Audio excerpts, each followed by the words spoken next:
Welcome to the Wealth for 99% show with Drew Rice. Today we are speaking with a member of the working class in California who was working as a trainer for a little while, and she's going to tell us about, what she does, who she is, where she lives, and give you a general idea of what she deals with in her job. And so, Ariel, please tell us about yourself and, that general intro. All right. Hey everyone. My name's Ariel Zeigler. I am currently a online health and wellness coach. I live in Valencia, California, near Six Flags Magic Mountain. I grew up in the Los Angeles / Orange County area. I've been in Southern California my entire life. I was a personal trainer for 8 years. I've been in the health and wellness industry, gym industry for 10. Started out in sales.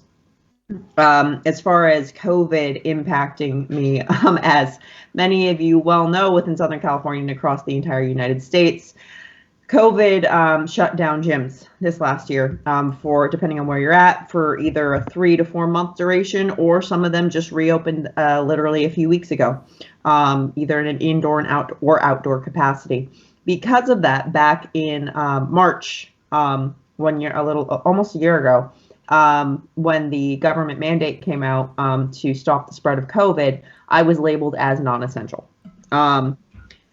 Definitely a blow to anyone who has any sense of identity as far as what they're doing.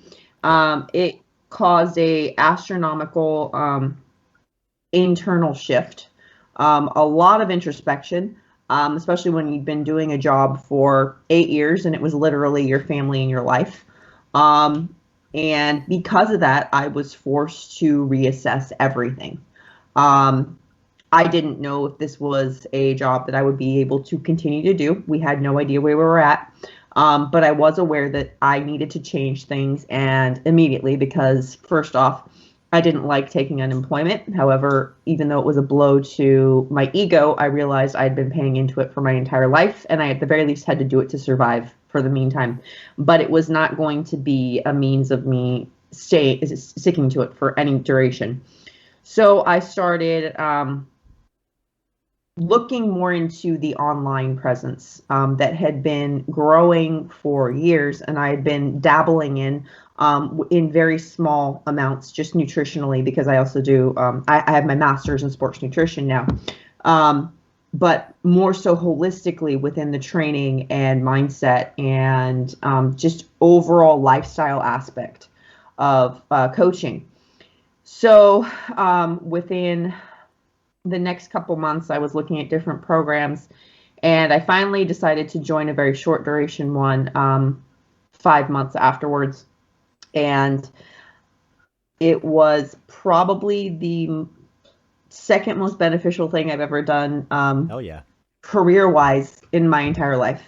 The first one obviously being personal training, which is what I loved doing for years, but now I was able to do what I really wanted to do, which is teach and educate and help with implementation of changing people's lives in every single aspect, as opposed to just teaching them exercise for a couple hours a week. Yeah. As we all know, we say one thing and we'll be like, okay, we work out. Yeah, what'd you do the rest of the week? When people lie. They lie. They're really good at it. They want to make us feel better about ourselves, so they tell us what they want. And because of that, many clients, not necessarily mine, I tended to be more holistic with them, never got to their goals, or it took them months and months when it literally should have taken only, maybe a few weeks, maybe a few months, and it was taking years sometimes. So I became an online health and wellness coach, which is now currently my job and career. And I no longer work for any entity except for myself, which is simultaneously freeing and utterly terrifying. Yeah. Hell yeah, though. But no question. I can only imagine. Yeah. There's no one to answer to except for yourself. And I do have online coaches right now as far as business and marketing.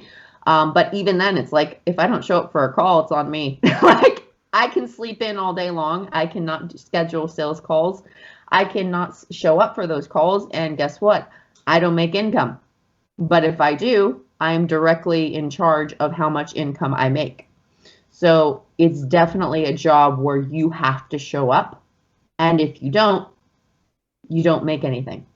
And then that showing up also translates to, once you are able to work with the client, your ability to show up as a coach is a direct reflection of their ability to show up as a coachable client.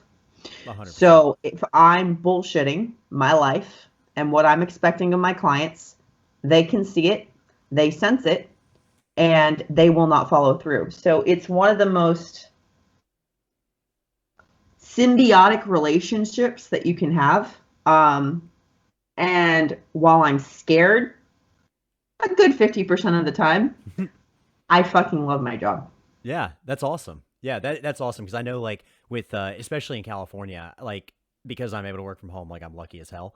But, like, yeah, the gyms closing immediately, that was it's insane. People don't, because it's too often that you see people that you know, like, are in a fairly privileged position where they're able to work from home. You know, they make a decent amount, and they're like, oh, everyone stay home and all this. And it's like, while obviously those types of things are important, and yes, we need to make sure that public safety is, you know, taken care of. It's very easy to say that when you're working in, like, a non-customer facing job, and exactly, you're able to sit at home and just order Grubhub. Like, there's a lot of things. And I know, while California is, you know, oftentimes will give more money for unemployment than other states, it doesn't cut it. Like, and I know, if you want to mention some of the, you know, the government response specifically in California, and what that was like, because I'm sure, and if you don't, no worries. No, I definitely do. Okay, I figured you might have agree. something. I don't agree. I'm sorry. Yeah. And anybody who does not like this can kindly remove me on Facebook, because you do not belong on my feed.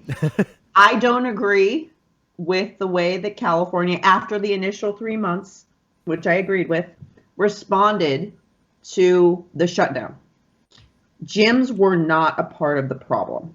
Now, I'm not upset about it, because obviously everything has led me to this purpose and this path in life. Of course. However, I know so many people who have lost their entire livelihood because of the way that the California government responded to the pandemic, as labeling essential and non-essential locations based off of not data, but bias. Oh, no, 100% agreed. And that's the other thing, is, like, when people, I think that was kind of a really messed up thing, where it's like, you know, essential jobs, because I do think that it's a very important thing to understand that, like, all jobs are essential. Like, people need to be able to pay for food and housing. And Yep. if you're not going to provide those things to people, then you can't just say, don't go. Like, and because I know, obviously, my main experience was working, you know, at UPS, where I'm working in, like, a warehouse with a bunch of other people. And yeah, talking to people from there, it's like, you know, obviously theirs never slowed down, but it's like, you know, they got so much more volume. But at the same time, they're the ones Everybody was sitting at home with those stimulus checks, spending money on Amazon. Exactly, that's why. Exactly. But they're the ones having to deal with it, same as, like, trainers or any any customer-facing person is having to deal with that. And that's exactly the thing, is I think that the ire towards people that, like, you know, whether it's like, oh, you know, whether you call them, like, anti-maskers or, you know, any of that, you know, shit, basically, having ire towards working class people being upset that their government isn't doing enough, and is also doing too much in some instances of making their lives worse, is not the way to look at it. It's like, exactly. We should be kind of, you know, focusing on, hey, what's the material thing that the government needs to do in this situation, or not do, depending on, you know, but whatever the circumstance was. Right. And I can only imagine, because I know, yeah, California definitely, yeah, it's hard. We got the rough end of the stick, us in New York.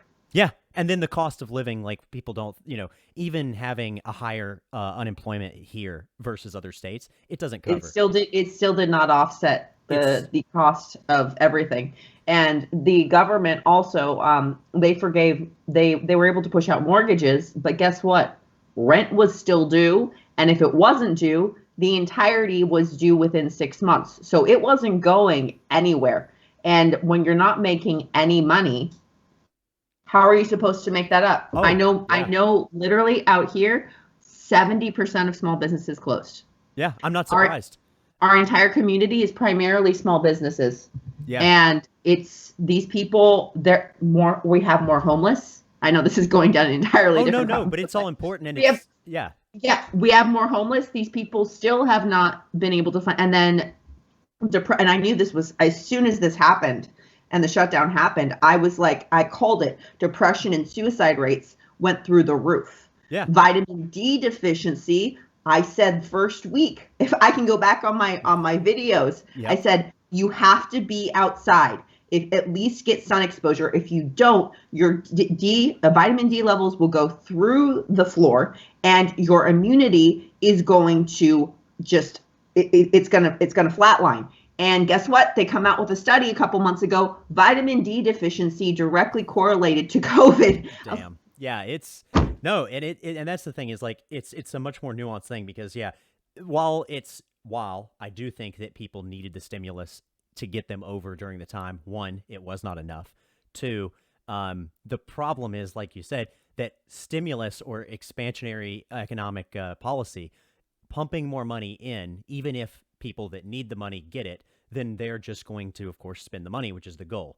But the problem is that when they do that, all that does is, like, if you still have, you're lowering interest rates as well to incentivize people to buy homes, people keep putting more money into assets, whether it be stocks or real estate, which all that does and is. then you have the problem of printing more paper money, True.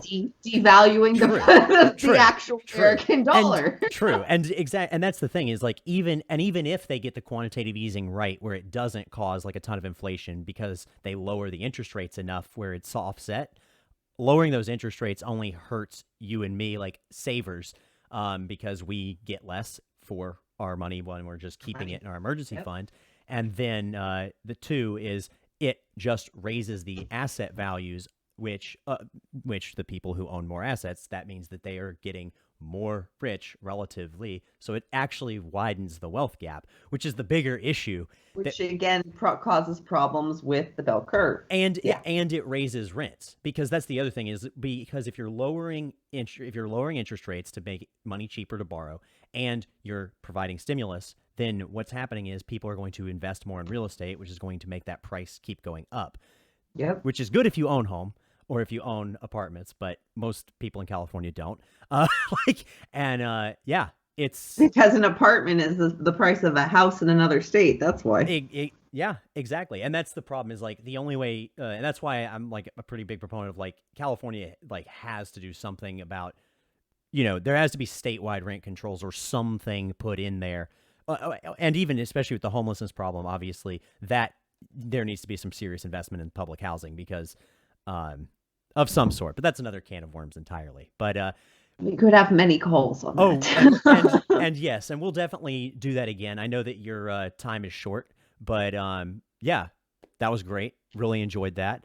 And then we'll have you back on to talk about some other stuff because we'll have more time later. But before we go, since you're doing online coaching, let people know like what you're doing, where you're doing it, and how to reach you. And those links will be in the description for anyone that's interested.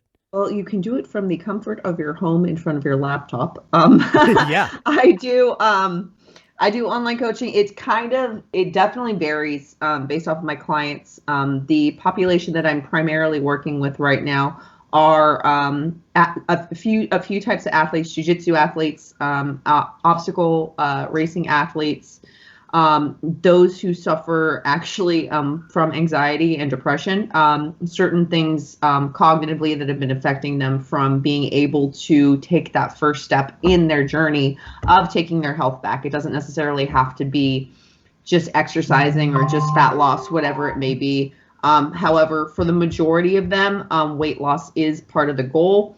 But as we all know, that's not the issue or nor the root of the cause. So what we do is we go very, very deep cognitively to be able to rework that inner, whatever the inner energy that is affecting their ability to go forward, and help pull that away so they can actually work towards their goal. 9 times out of 10, we don't really do anything strict diet wise. We just go into the psyche, and that in and of itself helps break open the issues that they have, because for many people it's not the education of the proper diet, it's the implementation of it, and that it comes with a whole bunch of barriers, a whole bunch of fear of change.